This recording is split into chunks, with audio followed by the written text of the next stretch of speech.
Et dernière question, mais c'est comme, vous avez juste touché sur le millénium, mais si je peux demander, c'est, mais j'espère que c'est pertinent de demander, mais le millénium, est-ce que tous les croyants vont vivre pendant le millénium et pendant tous les 1000 ans?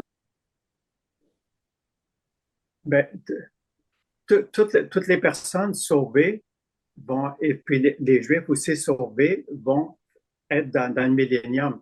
Mais il va aussi avoir des gens des nations qui vont, après les 7 ans de tribulation, être encore vivants, qui vont passer aussi à travers le millénium. Mais les chrétiens, les croyants, on va régner avec Jésus. Ok.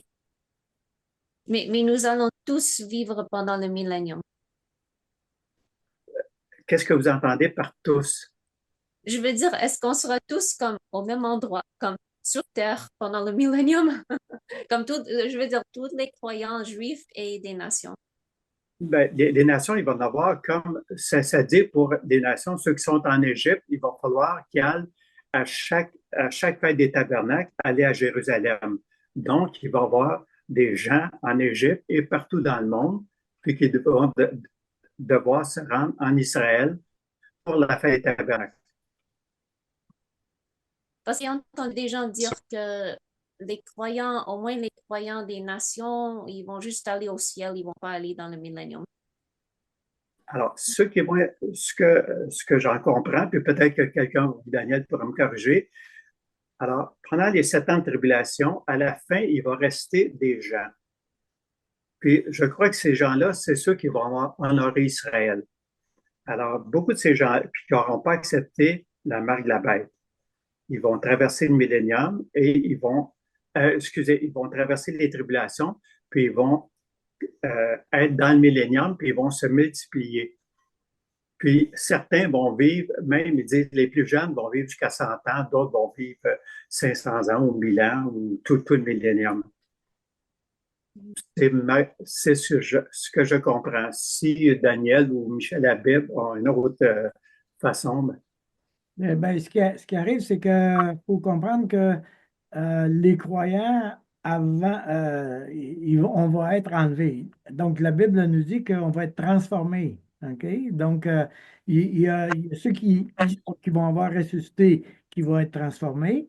Puis, il va y avoir ceux qui auront été enlevés qui n'ont pas passé par la mort. Mais tout ce monde-là revient avec Jésus pour régner. Maintenant, étant donné que les corps sont transformés, comment ça va se présenter? J'ai aucune idée. Mais ça va se présenter.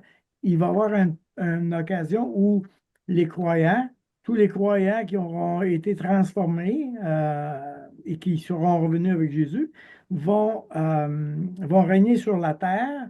Comment ça va se présenter, je ne sais pas, mais c'est sûr que ils vont régner sur des peuples et des populations.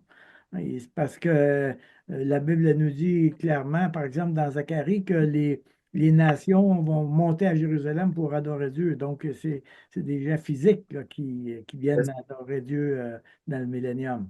Mais pour les croyants qui ont été enlevés, qui ont été transformés, comment ça va se présenter, je ne sais pas. mhm.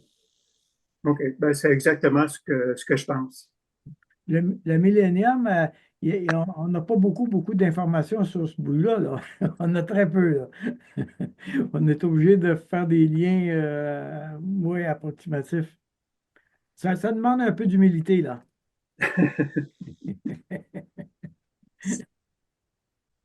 Ben, c'est pas une question, c'est un petit commentaire vu qu'on a un petit peu de temps, mais ça sera pas long. On parlait du millénium, puis on se demandait est-ce qu'on va être là, est-ce qu'on va. Puis juste avant, tu avais dit que dans l'enlèvement, on va être transformé. Paul, il parle des corps célestes, etc. Donc, je ne sais pas comment ça va être non plus. Par contre, on peut faire le lien que Jésus-Christ, après sa résurrection, il a passé à travers la porte, il a mangé avec eux autres. Donc, si ça s'est fait avec Jésus, peut-être que pour nous, on pourrait aussi passer à travers des portes et puis aller, je sais pas, à Jérusalem, revenir, je sais pas là.